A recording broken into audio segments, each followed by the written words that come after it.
네, 오늘 하나님 말씀은 여호수아 8장 1절로 9절, 여호수아 8장 1절로 9절 제가 읽습니다.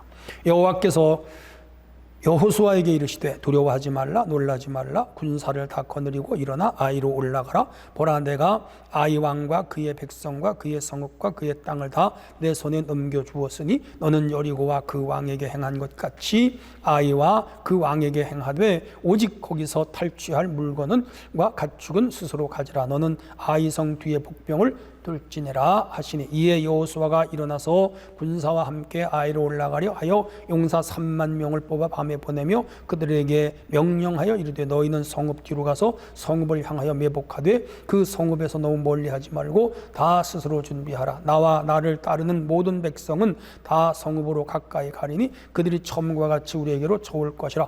그를 할 때에 우리가 그들 앞에서 도망하면 그들이 나와서 우리를 추격하여 이르기를 그들이 처음과 같이 우리 앞에서 도망한다고 우리의 유인을 받아 그 성읍에서 멀리 떠날 것이라.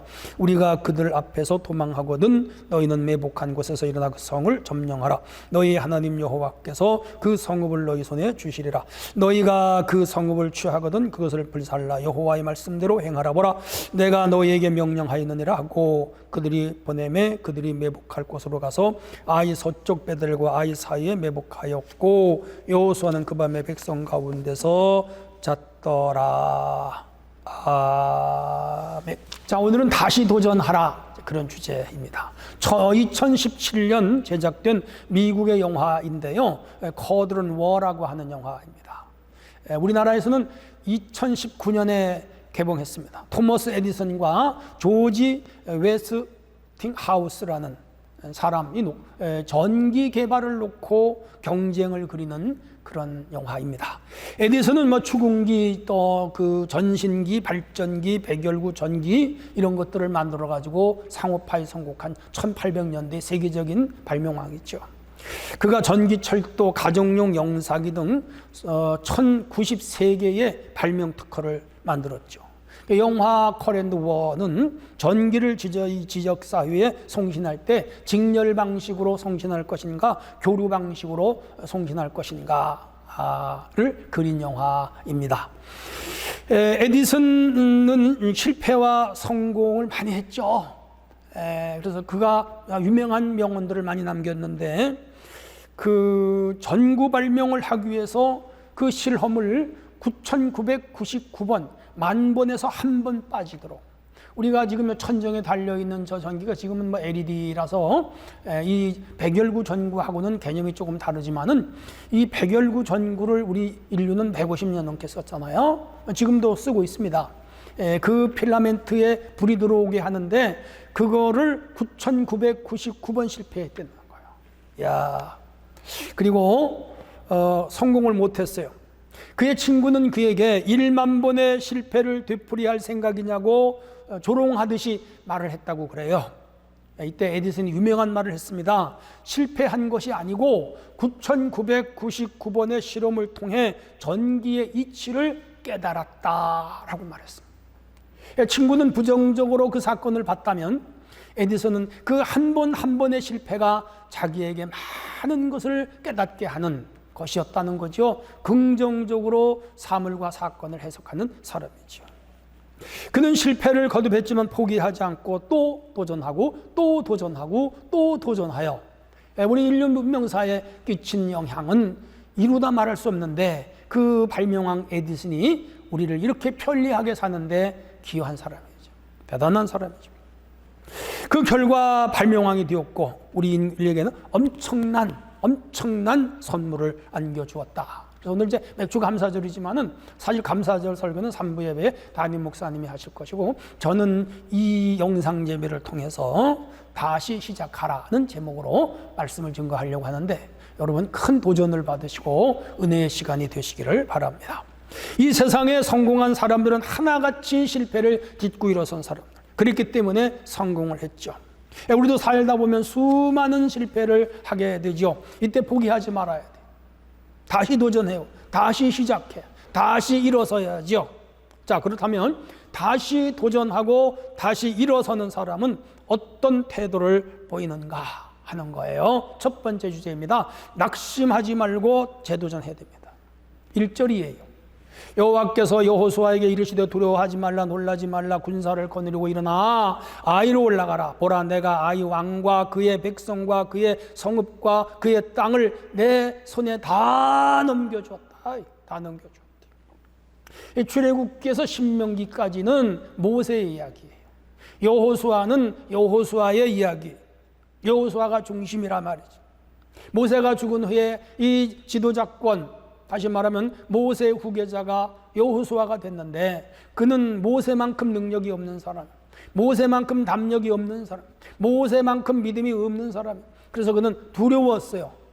모세의 자리를 내가 채울 것인가, 그리고 200만 명을 내가 어떻게 끌어갈 것인가. 그때 하나님 나타나셔서 두려워하지 말라 놀라지 말라 내가 너와 함께함이라. 강하라 담대하라. 모세에게 주신 명령을 지켜서 좌로나 우로나 치우치지 말라. 그리하면 내가 어디로 가든지 너와 함께함이니라. 이런 말씀을 3번 반복하셔요. 1장에서. 상당히 담대해졌죠. 자, 그리고 이제 요단강을 건넜고요. 여리고성을 무너뜨렸습니다. 이 여리고성은 그야말로 난공불락의 성인데 7일 만에 그 활 하나, 창 하나 안 던지고 무너졌어요. 여기 상당히 좀 자만했어요. 다음 성이 아이성인데 아이성은 여리고성보다 작아요. 그래서 좀 얕봤어요. 좀 무시했어요. 그래서 적은 군대 3,000명을 보내서 그 성을 함락시키라고 했고, 여호수아는 가지도 않았는데 첫날 전쟁에서 패했어요. 그래서 장정 군인 36명이 죽고 말았습니다. 야, 온 백성이 두 다리 뻗고 통곡하면서 울었고 하나님을 막 원망했고, 여호수아는 겁에 질렸지. 하나님 아버지, 우리가 왜 이렇게 실패했습니까? 막 따졌어. 하나님께서 그 실패한 이유를 깨닫게 했어요. 그 실패한 이유는 여러분 잘 아시다시피 여리고성을 무너뜨릴 때 그 여리고성은 가나안에 들어와서 첫 번째 것이기 때문에 하나님께 드려진 거예요. 이를테면 첫열매요. 그래서 어떤 물건도 노획을 하거나 감추거나 개인화하면 안 된다 그랬어요. 그런데 알고 보니까 그 성을 점령할 때 한 사람이 거기에서 외투라든지 시날산, 또 금덩어리, 이런 보석을 훔쳐가지고 자기 장막에다가 숨겨두었어요. 이게 죄예요. 하나님의 것을 훔친 거지요. 거룩한 것에 손을 댄 거지요. 하나님 나라는 거룩한 나라예요. 그래서 거룩을 훼손한 이 사건 때문에 하나님이 전쟁에 지게 한 거예요. 우리 믿는 사람들이 하나님 앞에 거룩함을 추구해야 하는 이유가 여기 있는 거예요. 죄가 들어오면 우리가 하는 모든 일에 실패할 수밖에 없어요. 그래서 제비를 뽑았더니 유다 지파에서 아간이라고 하는 자가 나왔어요. 그래서 아간을 하나님이 아골골짜기로 데려가서 돌로 쳐서 죽이는데 그 가족과 그 친척까지 다 죽여라. 어떻게 보면 잔인하지만 죄를 끊어버리는 방법이에요.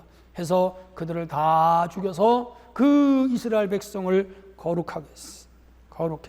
여호수아 7장 21절에 보면 시날산 아름다운 외투 한 벌과 은 200세겔과 무게 50세겔 되는 금덩어리를 이 아간이 훔쳤던 거라. 야, 그래서 그들을 다 죽였어. 그리고 다시 아이성 진격을 했는데 그 전쟁에 크게 승리했습니다. 두 번째 전쟁에 크게 승리한 거예요. 재도전의 성공이지요. 아이성 전투 패배 원인은 이거 말고도 여러 가지가 있어요. 첫째는 하나님 앞에 아이성을 진격하면서 묻지 않았어요. 기도하지 않고 했어요. 여러분, 오늘 우리는 작은 것 하나라도 어떤 일을 할 때는 반드시 하나님 앞에 기도하고 일을 해야 돼요. 그래야 승리를 거두고 성공을 거둬요. 두 번째는 여호수아 자신은 전쟁에 참여하지 않고 군대만 보냈어요. 여리고성을 점령할 때는 여호수아가 전면에 나섰어요. 백성들을 진두지휘했어. 그리고 리더십을 충분히 발휘했어. 그런데 아이성 전투에서는 여호수아가 나가지 않았어요. 왜요? 만만히 본 거죠. 만만히 본 거죠. 세 번째가 여리고 전쟁에 취한 나머지 교만했어요. 그래서 3,000명밖에 안 보냈어. 하나님이 두 번째 전쟁에 3만 명 보내라.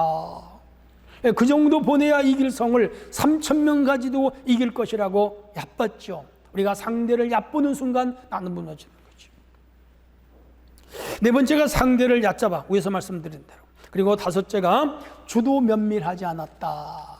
여러분, 작은 것 하나라도 어떤 일을 할 때는 주도 면밀해야 돼요. 디테일해야 돼요. 자세하게 준비해야 돼요. 그리고 돌아보고 또 돌아봐야 돼요. 리더십 중에 가장 나쁜 리더십이 무계획적 리더십이라고 그래요. 계획 없이 뭘 하는 거라 그건 실패할 수밖에 없는. 지금 이들이 전쟁을 하면서 아무 계획 없이 그냥 무대뽀로 나간 거죠. 무대뽀로 성공하는 예는 100% 실패입니다. 100% 제로예요. 성공 못해. 그렇게 해서 전쟁은 실패할 수밖에 없는 전쟁이었다라는 거죠. 일반론적 해석입니다. 우리는 우리의 삶 자체가 전쟁이라는 생각으로 살아가야 됩니다. 여러분, 직장생활, 사업, 가게 운영, 학생은 학업, 젊은이는 결혼, 젊은이 취직, 이직, 집장만, 재테크, 자산 형성, 사회적 지위 확보, 인간관계 모두 따지고 보면 경쟁이에요. 무서운 경쟁이죠. 총칼만 안 들었다 뿐이지 사실은 전쟁입니다. 무엇보다도 영적 생활은 더 치열한 전쟁이죠. 죄와의 싸움이고 불의와의 싸움이고 악과의 싸움이고 더 나가서 뭐죠? 사탄 마귀와의 싸움입니다. 소시로의 이 구조주의의 내용을 보면은요, 인간 세계는 이항대립으로 되어 있습니다. 선과 악과, 그렇죠? 의와 불의, 마귀와 하나님, 인간의 정욕과 영적인 부분 다 대립되어 있습니다. 이거 싸워야 돼요. 의가 이겨야 되고, 선이 이겨야 되고, 교회가 이겨야 되고, 진리가 이겨야 되고, 복음이 이겨야 되잖아. 이겨야 돼요. 이게 영적 전쟁이에요. 반드시 이겨야 돼요. 우리 사랑하는 성도 여러분, 이 삶에서 모든 분야에 여러분이 승리할 수 있기를 주의 이름으로 축복합니다. 문제는 이 싸움에서 승리하지 못하고 아이성 전투에서 지는 것과 같은 패배가 생길 때 문제가 되는 거예요. 학업에 패배하고, 사업에 패배하고, 인간관계에 실패하고, 직장 취직 실패하고, 이직에 실패하고, 결혼 거의 될 것 같다가 실패하고, 그러면은 이제 낙심이 오지요. 낙담이 오지요. 실망에 빠지죠. 용기를 잃지요. 좌절에 처박히지요. 갈팡질팡하지요. 방황의 늪에 빠지지요. 영적 침체가 옵니다. 우리 사회에 이런 사람들이 많이 있습니다. 많이 있습니다. 그렇게 되면 실패자가 되는 거죠. 삶의 목표와 방향을 잃는 거죠. 치열한 경쟁에서 뒤떨어지죠. 여러분 한번 생각해보면 400개 주를 하는데 쏜살 같이 달리잖아요. 첫 번째 주자가 두 번째 주자에게, 두 번째 주자가 세 번째 주자에게, 세 번째 주자가 네 번째 주자에게 뭐를 넘겨야 돼요? 바톤을 넘겨야 돼요. 바톤 터치를 하잖아. 그런데 앞에 1등으로 가던 선수가 바톤 터치해서 바톤을 떨어뜨렸어. 그래서 그거 줍는 사이에 2번 주자하고 아이고 몇십 미터 차이가 납니다. 그러면 2번 주자가 그거 따라가다가 결국 4번째 주자까지 결국은 따라잡지 못하더라고요. 거의 져요. 우리 인생도 그런 거예요. 내가 살다가 어느 중요한 부분에서 실패하면 나를 치고 나가는 자들이 무수히 많아. 그들을 따라잡기가 어려운 거예요. 그래서 우리 인생 동안 평생을 살면서 이 400회주처럼 뭐지요? 바톤을 떨어뜨리지 않도록 늘 승리하는 생활. 이게 바로 그리스도인의 신앙생활이에요. 저는 여러분들이 치열한 경쟁에서 뒤떨어지지 말고 앞서가기를 주님의 이름으로 축복합니다. 낙오자가 되지 않고 언제나 선두주자가 되기를 주님의 이름으로 축원합니다. 자, 그런데 우리가 때로는 내 의지와 상관없이, 내 계획과 상관없이 우리가 실패할 수가 있다는 것이죠. 우리가 낭패할 수가 있다는 것이죠. 그럴지라도 우리 어떻게 하느냐? 낙담하지 말자. 그럴지라도 낙심하지 말자. 그 얘기예요. 어느 날 마귀가 그동안 영적 전쟁에 수많은 성도를 실족시키고 시험에 빠지게 했습니다. 근데 이 마귀가 시험에 빠지는 무기를 판매한다.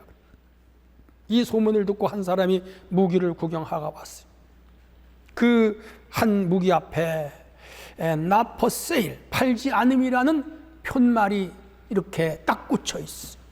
너무나 궁금한 마음이 들어서 마귀에게 다른 거는 팔면서 이 무기는 왜 팔지 않습니까? 그렇게 물었더니 마귀가 이런 대답을 했다 그래요. 이 물건만큼은 절대로 팔 수가 없다.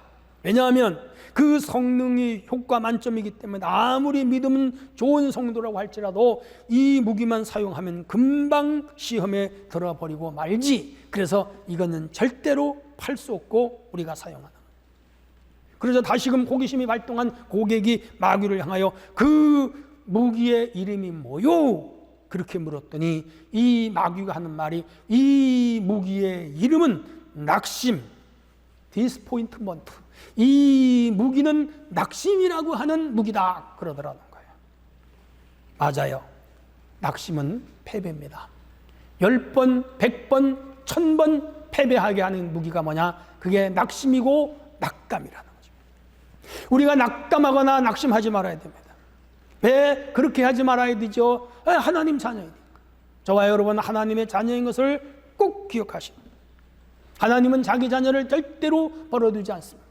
육신의 부모는 그 자녀를 잘 버릴지라도, 아버지는 그 자식을 돌보지 아니할지라도 나는 내 백성 내 자녀를 절대로 버리지 않는다고 이사야서에 주님 말씀하셨죠. 또한 하나님은 반드시 우리와의 언약을 지키시는 분. 하나님은 언약의 신이잖아요. 법의 신이기도 하죠. 아브라함과의 언약을 지키셨습니다. 이삭과의 언약을 지키셨습니다. 모세와의 언약을 지켰고, 야곱과의 언약을 지켰고, 이스라엘 백성과의 언약을 지키신 분, 다윗하고의 소금 언약을 지키신 분이죠. 우리 예수님은 우리와 은혜의 언약을, 새 언약을 맺었죠. 이 언약은 예수 그리스도를 믿기만 하면 멸망치 않고 구원을 받으며 우리 죄를 도말하시고 영생을 얻게 하십니다. 우리에게 기도의 언약을 주님께서는 약속해 주셨고, 우리가 살아가는데 모든 삶에서 실패를 듣고 믿음으로 일어설 수 있다는 언약을 해 주신 분. 이 언약의 주님을 굳게 믿는 성도가 되시기를 바랍니다. 그래서 낙심하지 말아요. 또 하나는 하나님의 방법대로 이루어 주시죠. 하나님의 생각은 내 생각보다 깊어요. 하나님의 뜻은 내 뜻보다 깊어요. 하나님의 방법은 내 방법보다 깊어요. 그러므로 반드시 승리하게 하십니다. 혹시 여러분 중에 어떤 낭패나 혹은 실패나 혹은 어려운 문제 앞에 도달한 분들이 있다면 절대로 낭망하지 말고 절대로 낙심하지 말고 하나님 이름 의지하고 성령 능력을 의지하고 하나님 말씀과 언약을 굳게 믿고 다시 재도전할 때 하나님 반드시 일어서게 하실 줄로 믿습니다. 마치 아이성 전투의 첫 번째 실패했지만 죄를 정산하고 두 번째 다시 도전하여 그들이 이긴 것 같이 오늘도 하나님은 도전하는 자를 축복하시고 도전하는 자의 앞날을 인도하는 줄로 믿습니다. 낭망치 않고 다시 일어서는 우리 모든 성도가 되기를 주의 이름으로 축원합니다. 자, 우리 앞에서 낭망하지 말고 도전하라 배웠는데, 그렇다면 다시 시작하는 사람은 또 어떤 태도가 중요한가? 두 번째 주제로 넘어갈게요. 실패에서 배워야 됩니다. 3절 4절에 예, 여호수아가 일어나 군사와 함께 아이로 올라가려 하여 용사 3만 명을 뽑아 밤에 보내며 그들에게 명령하여 이르되 너희는 성읍 뒤로 가서 성읍을 향하여 매복하여 그 성읍에서 너무 멀리 하지 말고 다 스스로 준비하라. 1차 전쟁에 실패한 이유를 그들이 찾아냈죠. 위에서 말씀드렸어요. 아간의 범죄가 결정적인 사건이었죠. 그래서 그와 그 가정을 처단했습니다. 그리고 여호수아는 하나님 지시대로 3만 명의 군대를 뽑아서 야간 작전으로 그 아이성 뒤에 매복을 시켰어요. 이게 전쟁 용어죠. 매복 작전. 숨겨 깊이 적들이 알지 못하는 곳에 군대를 감추어 놨다. 신호만 올라오면 그들이 벌떼처럼 일어나서 공격하는 거죠. 자, 그리고 여호수아는 군대를 데리고 그 성 앞에 가서 이 아이성 군인들을 유인을 해서 성에서 들 수 있는 대로 멀리 그 군사들을 끌고 나갔어요. 첫 번째 전쟁에 그런 방법으로 이 아이성이 이겼고 여호수아 군대가 졌거든. 그래서 이번에도 그들이 도망갈 때, 즉 여호수아 군대가 도망갈 때 아이성 군대들이 멀리 쫓아나 따라나. 그때의 여호수아의 신호에 맞춰 그 성 뒤쪽에 매복했던 군대들이 그 열려있는 문으로 들어가서 성에 불을 질러버리다. 그래서 유인해내고 매복한 군인들이 들어가서 그 성을 점령하는 그런 작전을 쓰게 했습니다. 그래서 그날 전쟁에 아주 멋있게 승리했어요. 아이성 뺏어버렸어. 그리고 이 아이성 군사들은 손도 못 쓰고 패배하고 말았죠. 일어선 거죠. 실패를 덮고 일어선 거예요. 멋진 승리예요. 사실 아브라함도 실패를 듣고 일어선 사람이죠. 가나안 땅에 들어왔을 때 기근이 들었잖아요. 그래서 그들이 애굽으로 갔잖아요. 자기 아내를 누이로 속였잖아요. 자칫하면 거기서 패가망신 될 뻔했잖아요. 하나님 은혜 주셔서 다시 그들이 가나안 땅으로 돌아왔죠. 그 외에도 이 아브라함은 참 많은 실패가 있었어요.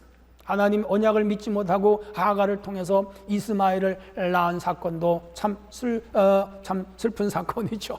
그리고 그 롯이 소돔으로 들어가요 전쟁도 하고 여러 가지 어려운 문제들이 많이 있었어요. 실패를 거듭하여 그는 드디어 아들을 낳고 그 아들을 하나님께 드리고, 그렇게 해서 하나님이 언약하신 이스라엘의 국부가 되게 하시고 이스라엘의 조상이 되게 하고 믿음의 조상이 되는 축복의 자리에 세웁니다. 그의 120살 175세에 부름받고 175세까지 100년 동안의 영적 스토리는 실패의 반복이었지만은 재도전으로 성공한 이야기죠. 그래서 그 실패들이 그가 승리하고 성공하는 디딤돌이 되었더라 그 말이죠. 이런 이야기는 많아요. 이삭도 그런 과정이 있었고, 야곱도 그런 과정이 있었고, 모세도 그런 과정이 있었고, 다윗도 그런 과정이 다 있었어요. 오늘 이 예배하는 여러분들 중에도 인생에 많은 실패의 과정들이 있어요. 그 중요한 것은 그 실패에서 많은 교훈을 얻어내는 거라. 그래야 다음 또 도전에서 승리할 수가 있는 거죠. 아이성 전투에서 크게 패배했죠. 아까 말씀드린 대로 이 36명이 죽었어요. 7장 5절에 3,000명 군사를 동원하여 아이성을 점령하려고 했는데 큰 실패를 거둔 것이죠. 멋지게 승리를 하려고 했는데 초라하게 패배해버리고 말았던 것이죠. 그런데 그 패배가 이들에게는 큰 교훈이 됐다 이 말이에요. 공동체를 배신한 아간, 그걸 알게 됐죠. 그리고 죄가 우리에게 미치는 영향이 얼마나 무서운가를 그들은 알게 됐죠. 그래서 철저하게 죄를 완전히 청산하고, 그리고 공동체를 배반한 자를 색출하여 완전히 그를 제거하고 온 백성이 한마음이 되어 아이성을 진격할 때 반드시 승리하더라는 것이죠. 이렇게 믿음의 사람은 실패해도 다시 도전하는 거죠. 베드로 예수님 3번 부인했잖아요. 주를 모른다고. 빌라도의 법정에서 참 그 장면을 보면 너무 초라해요. 그리고 다구는 소리에 엉엉 울며 통곡하는 이 베드로에게 어떤 연민 같은 것도 와요. 인간의 연약한 거죠. 인간의 부족함이죠. 인간의 나약한 그런 것들을 거기서 보게 돼. 그러나 그때 그 실패가, 뼈저린 실패가 훗날 위대한 사도가 되게 하는 밑거름이 된 것도 맞아요. 실패를 딛고 일어선 거죠. 성도 여러분, 우리는 실패를 딛고 일어서는 사람, 실패 때문에 넘어지고 또 넘어지는 어리석은 자가 돼서는 안 되죠. 우리 인생길에는 수많은 실패가 있죠. 실패를 경험하지 않은 사람은 솔직히 세상에 한 사람도 없어요. 저도 인생을 살아가면서 수많은 실패를 경험했죠. 그리고 다시 도전하고 다시 도전하여 여기까지 왔죠. 그게 인생이에요. 입시에 실패한 사람, 학업에 실패한 사람, 취직에 실패한 사람, 이직에 실패한 사람, 청혼에 실패한 사람, 결혼에 실패한 사람, 사업에 실패한 사람, 인간관계에 실패한 사람, 직장생활에 실패한 사람, 자녀교육에 실패한 사람 많아요. 우리 목회자들 중에도 개척교회에 실패한 사람, 교회를 거의 다 짓다가 실패했어. 다른 데 뺏겨버린 사람도 있죠. 그런가 하면 건강관리에 실패하여 병들어 생명을 잃는 사람들도 더러 있어요. 이렇게 인생길은요, 실패의 실패가 복병처럼 숨겨져 있다는 거죠. 그래서 이 세상이 위험한 거예요. 여러분, 지금 성공했다고 해서 앞으로 모든 일이 만사형통할 거라고는 생각하지 마세요. 우리에게 또 어떤 실패의 복병이 숨어 있는지 아무도 몰라요. 그렇지만 어떤 실패에도 우리는 다시 도전하겠다고 하는 강한 의지와 믿음으로 살아가야 돼요. 이게 주님이 우리에게 주신 선물이에요. 엘리야는 갈멜산 전투에서 아합과 승리합니다. 블레르기 시합에서 이깁니다. 그래서 기손 시내에 가서 그들 850명들을 우상숭배 제사자들을 죽여버렸습니다. 그런데 문제가 생겼어요. 이세벨이 화가 나가지고 엘리야를 죽이려고 군사를 몰고 추격합니다. 그래서 이 엘리야는 광야로 도망을 쳤어요. 도망을 치다가 이제는 먹을 것도 없고 마실 물도 없고 그냥 어느 로뎀나무 아래 쓰러져 가지고 그 더위에 하나님께 울부짖어요. 죽게 되었습니다. 하나님이여 차라리 내 생명을 거두어 가시오. 막 그랬어요. 거두어 가시오. 하나님께서 이제 천사를 통해서 물을 먹이시고 다시 일어나 임마. 일어나라 그랬어요. 그래서 일어나서 다시 용기를 내어 호렙산에 들어가서 놀라운 성령의 능력을 체험하고 다시 내려와서 선지 사역을 감당한 걸 볼 수가 있습니다. 사랑하는 성도 여러분, 오늘 우리 일어서야 돼요. 실패를 듣고 일어서야 돼요. 그리고 실패를 통해서 교훈을 배워야 돼요. 우리는 반드시 실패에서 교훈을 주시고 그리고 일어서게 하는 주님인 것을 믿으시기를 바랍니다. 아무리 힘들어도 아무리 어려워도 혹시나 여러분 중에 코로나19에 여러 가지 삶의 어려운 문제에 봉착했거나 혹은 실패, 낙심, 위기 혹은 절망적 상황에 도달해 있는 분이 있다 하더라도 여기서 낙심하지 말고 그 실패를 통하여 큰 교훈을 얻고 주님이 나와 함께한 굳센 믿음을 가지고 아이성 2차 도전에 승리한 이스라엘처럼 여러분들이 승리하기를 주님의 이름으로 축복합니다. 자, 이제 마지막으로 우리는 실패해서 또 어떤 자세를 가져야 하는가? 하나님의 도움을 구해야 돼요. 8절이에요. 이르되 슬퍼도소이다 주 여호와여 어찌하여 백성을 인도하여 요단강을 건너가게 하시고 우리를 아모리 사람의 손 넘겨 멸망시키려 하셨나이까? 우리가 요단 저쪽을 만족하게 여겨 거주하였다면 좋았을 뻔하였나요? 아이성 전투에 패배하고 쫄았어. 그리고 이 간이 작아졌어요. 그 광활한 서부를 차지해야 되는데 뭐라고 말하고 있어요? 하나님, 우리 요단강 동쪽에 사는 거 도왔을 뻔했습니다. 여기 괜히 왔습니다. 괜히 왔습니다. 그러면서 이 지금 아무리 사람들 손에 우리를 붙였으니 이거 낭패입니다. 이 기도 속에는 하나님의 도움을 구하는 간절함이 있었어요. 울면서 이들이 하나님께 구했던 것이죠. 하나님은 여호수아에게 아이성 전투작전을 자세하게 세워줍니다. 8장 16절로 17절. 성에 있는 모든 백성이 그들을 추격하려 하여 모여 여호수아를 추격하며 유인함을 받아 아이성을 멀리 떠나니 아이와 베델에 이스라엘이 따라가지 아니한 자가 하나도 없으며 성문을 열어놓고 이스라엘을 추격하였더라. 매복작전 3만 명 매복시키고 여호수아 군대가 아이성에서 유인을 했더니 이들이 문을 활짝 열어놓고 아주 멀리까지 따라왔어. 멀리까지 따라왔어. 여기 베델까지 굉장히 먼 거리예요. 문을 열어놓고 무방비 상태로. 이때 매복해 놓았던 이 이스라엘 군대가 그냥 들어가서 이삭 줍듯이 주워버렸죠. 그날 큰 전쟁에 승리했죠. 큰 승리를 거두었죠. 이 승리는 누가? 하나님이 그들의 기도를 들으시고 알려주신 전쟁 방법입니다. 유인작전, 협공작전, 매복작전, 이런 군사용어죠. 그렇게 해서 유인작전, 매복작전, 협공작전을 통해서 이 아이성이 이스라엘 군대의 작전에 휘말렸고 그리고 그 나라 전쟁은 불보듯이 뻔하게 이스라엘이 승리하게 되었죠. 이렇게 해서 아이성 전투에서 12,000명의 아이성 백성들을 죽이고 그 성을 차지하는 전과를 올렸죠. 36명 죽이고 그 다음에 도전하여 12,000명 죽였다? 이건 비교급이 없죠. 엄청난 승리. 그들의 기도를 들으시고 하나님이 응답해 주신 것이죠. 우리는 하나님의 백성입니다. 잊지 마셔야 돼요. 우리는 주님의 제자들입니다. 그래서 보혜사 성령께서 항상 우리를 도와주시고 눈동자와 같이 우리를 도와주십니다. 육신의 부모는 혹시 자식을 버릴지라도 우리 하나님은 절대로 그의 백성을 버리지 아니하신다. 어떤 상황에서도 우리 하나님, 우리 예수님, 우리 성령님 삼위일체는 우리의 편입니다. 우리와 항상 함께하는 분입니다. 우리를 돕는 분입니다. 굳게 믿으시기를 바랍니다.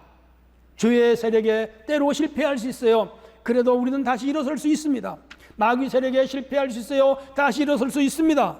세상 일에 실패할 수 있습니다. 다시 일어설 수 있습니다. 왜? 우리 주님이 우리를 돕기 때문에.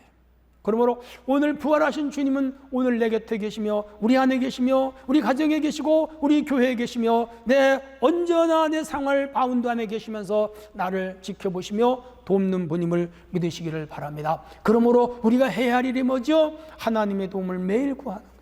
하나님 아버지, 나를 도와주세요. 나의 영적 생활을 도와주시고 나의 사회생활을 도와주시고 나의 가정생활을 도와주시고 나의 길과 걸음을 지도하셔서 인생길에 넘어지지 않고 패배하지 않고 승리하게 하시기를. 하나님 아버지, 지금 제가 참 어려운 상황에 처했습니다. 직장이 어려운 상황에 처했습니다. 사업이 어려운 상황에 처했습니다. 인간관계가 어려운 상황에 처했습니다. 그리고 나하고 거래하는 사람과의 사이에서 어려운 문제에 처했습니다. 아버지 하나님, 이번에 물질 문제로 어려움이 있습니다. 하나님 도와주세요. 길을 열어주세요. 어떻게 해야 이 어려움을 돌파할지 하나님 개입하셔서 나를 인도하시고 이 문제로부터 나를 건져주세요 라고 하나님께 기도하며, 우리 하나님은 다가오셔서 자기 백성을 절대로 버리지 아니하시고 돌보시며 문제 속에 깊이 개입하셔서 우리의 모든 삶을 이끌어 주시고 그 깊은 수렁에서 우리를 건져 주심을 굳게 믿으시기를 바라며 반드시 이깁니다. 여호수아서를 보면 여호수아는 어려움에 직면할 때마다 하나님께 기도했어요. 하나님께 물었어요. 하나님의 도움을 절실하게 구했어요. 하나님은 그때마다 지체하지 않고 반드시 이루어 주셨어요. 사실 돌아보면 모세도 그랬어요. 아브라함도 그랬어요. 이삭도 그랬어요. 야곱도 그랬어요.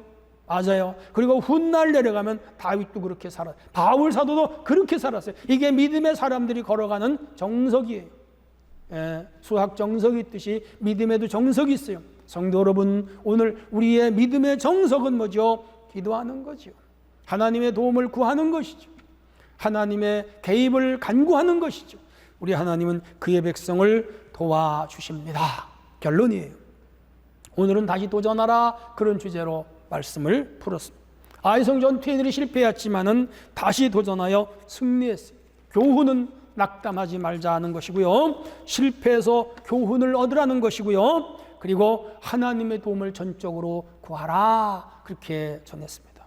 우리 모두 이런 원리 안에서 이 어렵고 험한 세상, 때로는 넘어지더라 다시 도전하여 일어서는 힘과 능력을 주시는 우리 하나님을 의지하고 다시 도전하여 크게 이기는 우리 모두가 되기를 축복합니다. 하나님 아버지 감사합니다. 오늘도 주신 말씀을 마음에 새기고 이 한 주간, 아니 우리 삶 전 영역에서 도전하고 승리하는 성도가 되게 하옵소서. 예수님의 이름으로 기도합나이다. 아멘.